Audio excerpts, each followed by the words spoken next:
अस्सलाम वालेकुम स्टूडेंट्स। आइए हम नेक्स्ट चैप्टर स्टार्ट करते हैं। हौसला न हारो, आगे बढ़ो, मंजिल अब के दूर नहीं है।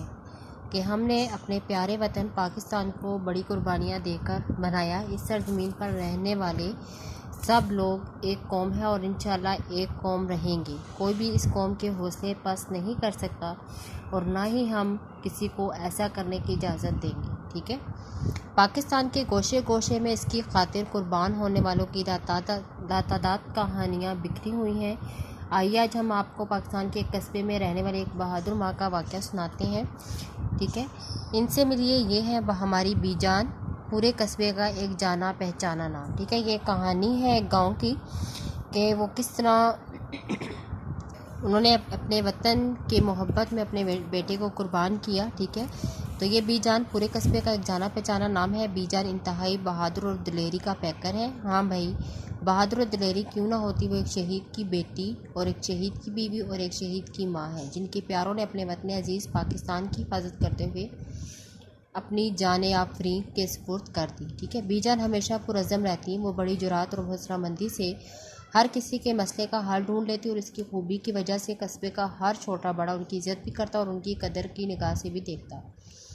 किसी घर में कोई भी झगड़ा हो या किसी भी बच्चे की शादी ब्याह का मामला, वो हर काम निपटाने को हम वक्त तैयार रहती थी। ठीक है। यानी वो हर वक्त गांव में हर एक की मदद करती थी, हर किसी की ज़रूरत का ख्याल रखने की कोशिश करती और ख़ास तौर पर यह ध्यान रखती कि मोहल्ले में कोई भूखा तो नहीं सोया। यही नहीं बल्कि वो हर एक दुख दर्द में बढ़ चढ़ कर शरीक होती थी। एक दिन वो अपने कमरे में आरामदायक कुर्सी पर बैठे किसी काम में मसरूफ़ थी कि अचानक टेलीविज़न पर आने वाली एक खबर से परेशान हो गई। ये एक ऐसा वाक़या था कि किसी ने रोज़ ज़मीन पर ऐसा दर्दनाक वाक़या ना देखा होगा। इस खबर में सानिया पेशावर दिखाया जा रहा था। ठीक है। सानिया पेशावर आपको याद होगा, जिसमें दहशत गर्दों ने 150 से लगभग मासूम तालिब बच्चों, उस्ताज़ा और गार्ड्स को शहीद कर दिया था। यह खबर सुनकर पाकिस्तान क्या पूरी दुनिया के लोग तड़प उठे और कोई आंख ऐसी ना थी जो अश्कबार ना हो, यानी जिसकी आंख में आंसू ना आया हो।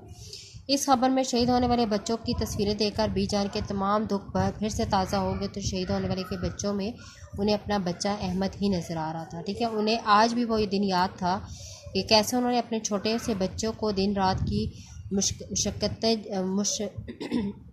मुशक्क़तें झील कर पाला था। महज इस ख्वाब को आंखों में लिए एक दिन वो भी अपने बाप और नाना अबू की तरह फ़ौज में जाएंगे और मुल्क के अजीज़ की खिदमत करेगा। आखिर वो दिन आ ही गया जब उनका बेटा अहमद FA के बाद फ़ौज में बतौर ऑफिसर मुंतखब कर लिया गया। ठीक है। वो अपने बेटों के साथ मुख्तलिफ तैयारियों में मसरूफ़ थी क्योंकि उनके बेटे अहमद ने काकुल अकेडमी एबटाबाद के लिए रवाना होना था। अचानक अहमद ने कहा, अम्मा जान, मेरी कुछ ज़रूरतें चीज़ें रह गई हैं जो मैं साथ वाली मार्केट से ले आता हूँ। अभी उसे ये थोड़ी ही देर हुई थी कि पूरा कस्बा एक ज़ोरदार धमाके से गूंज रहा। फिर क्या था, हर तरफ अफरा तफरी फैल गई। अहमद ने हर वो चीज़ वही छोड़ी और वही बड़ी बहादुरी और हौसलामंदी से दूसरे लोगों के साथ मिलकर जल्दी जल्दी जख्मियों को उठाकर एम्बुलेंस में डालने लगा। फारिग होने के बाद अभी अहमद पलटने ही लगा था कि एक औरत के कराहने की आवाज़ आई। वो इस आवाज़ की सिम बढ़ा। जैसे ही वो उसको सहारा देकर एम्बुलेंस में डालने लगा तो एक ज़ोर धमाका हुआ और अहमद भी उसकी जद में आ गया। ठीक है। बीजान को जब ये मालूम हुआ तो उनका बेटा बड़ी बहादुरी से इंसानी जानों की जान बचाते हुए शहीद हुआ तो उनका जो सर था वो फख्र से बुलंद हो गया। मगर ममता को सुकून ना मिलता था।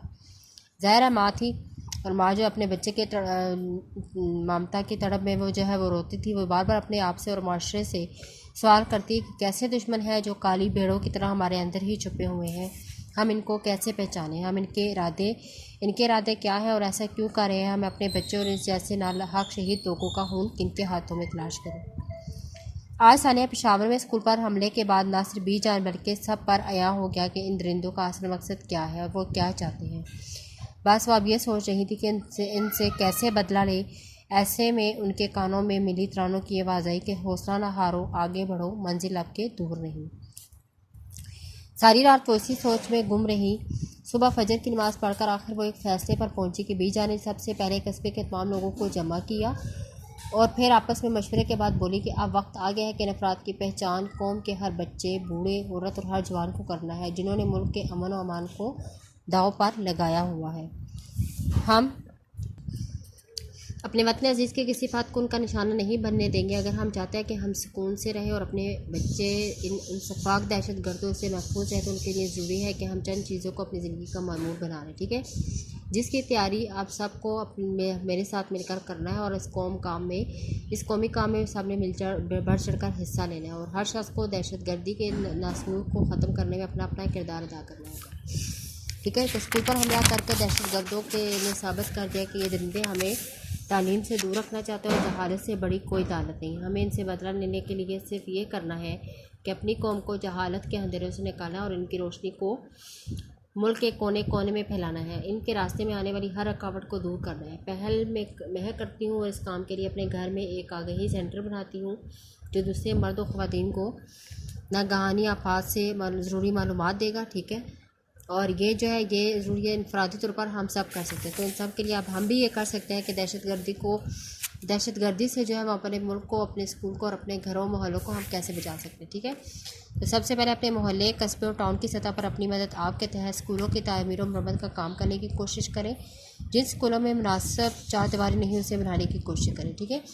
स्कूलों के गर्दोनवा में नज़र रखें, नीज़ मशकूक शख्स, चीज़ या कोई भी लावारिस सामान नज़र आए तो स्कूल के औकात कार में किसी अजनबी शख्स को बगैर तहकीक के स्कूल की तरफ ना आने दें, ठीक है। अपने मोहल्ले और कस्बे में दाखिल होने वाले हर अजनबी शख्स की छानबीन करें। अपने मोहल्ले और कस्बे में दाखिल होने वाले हर मशकूक फेरी वाले और ठेले वाले को भी आप चेक करें। इमरजेंसी से मिलने के लिए किन अहम नंबर्स पर आप रब्ता करना है, इनका बोर्ड तकरीबन हर मोहल्ले में नुमाया जगह पर लगाएं। हर मोहल्ले और कस्बे के दुकानदार अपनी अपनी दुकान खोलने से पहले इर्द गिर्द का जायज़ा लें। क्यों कोई मशकूक चीज़ या साइकिल या मोटरसाइकिल या गाड़ी वगैरह हो, लावारिस खड़ी हो, तो उसे फ़ौरन आप मुतलका फ़ोन नंबर पर इतला दें।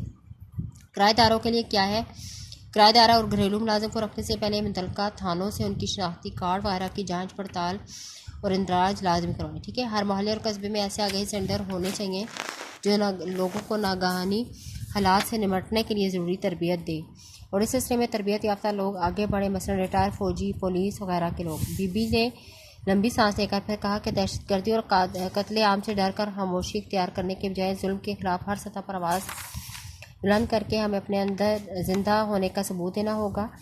अगरचे हुकूमत इनसे निपटने के लिए ज़रूरी इक़दाम उठा रही है, तमाम फिर हमें भी देखना होगा कि हम अपनी मदद आपके तहत क्या कर सकते हैं, ठीक है।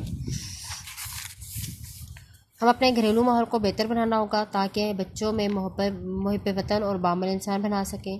बच्चों को घरेलू सतह पर एक दूसरे का एहतराम सिखाने की कोशिश तेज़ करनी होगी और हमें खुद इसकी अमली तस्वीर बनना होगा, ठीक है।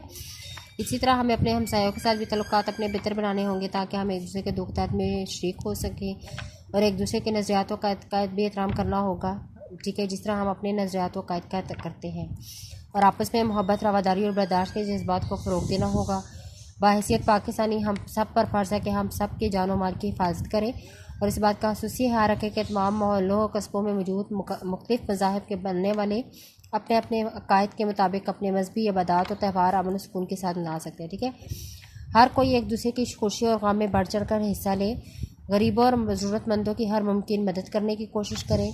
और जब कभी आप किसी ऐसी जगह पर जाएं जहां की सिक्योरिटी पर लोग मुतय्यन हो मगर वो अपने फ़र्ज़ से गफलत करते हुए हो, तो आपको तवज्जो से चेक ना करें तो आप उन्हें ऐसा करने से मना करें और साथ ही मुमकिन हालात से अपनी और दूसरों की जान महफूज करने के लिए उनकी उस गफलत की इत्तला मुतल्लिका लोगों को ज़रूर दें।